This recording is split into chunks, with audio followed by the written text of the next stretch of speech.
Hi, hello, my name is Richard Knight. I'm one of the trainers at Testing Solutions Group. I'm speaking to you from our training centre in the centre of London, right opposite the Gherkin. So if you come to London for the training course, it's very easy to find us. I want to give you some additional hints and tips now for the intermediate level exam. So, you've done the foundation, you've got through that. There's a slightly different focus here, where at the intermediate level, we'll be looking at what we call K3 plus K4 scenarios.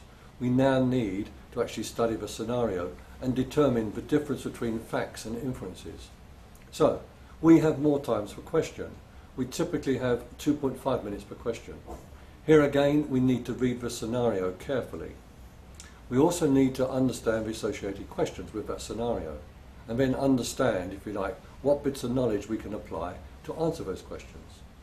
We should remember that the syllabus is based on some certain key topics. So, we need to understand basically the topics from the foundation. We need to be familiar, if you like, with the testing fundamentals, the testing and risk, the test management and the analysis aspects, and also the use of reviews. So there is a wider range and greater depth of knowledge needed. We should understand, if you like, the concept of application domains, the different life cycles which can be deployed, and how the fundamental test process is actually overlaid on top of the different life cycles. We need to understand risk.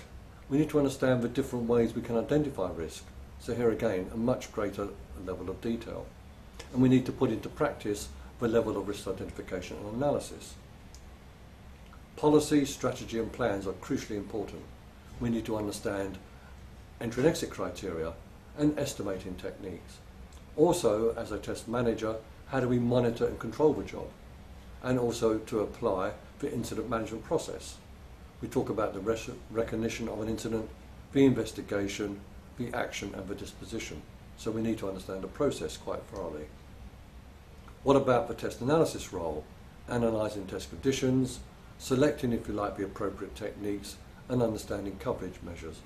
So a much greater depth, if you like, of understanding needed. So the principles of reviews is quite important. Using different types of reviews, when to use, say, an inspection or a walkthrough, and how do we perform a typical review? What are the roles of the chairman, and how can we apply this knowledge to a typical exam question? So, over to you. You can actually contact TSG. We have additional papers on exam hints and tips. Not only what to eat to increase your chances of actually helping the brain digest the knowledge, but also what is your revision strategy.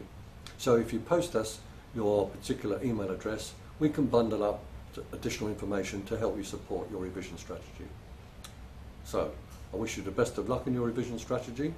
I wish you a degree of focus for the test exam, and the best of luck with the solution.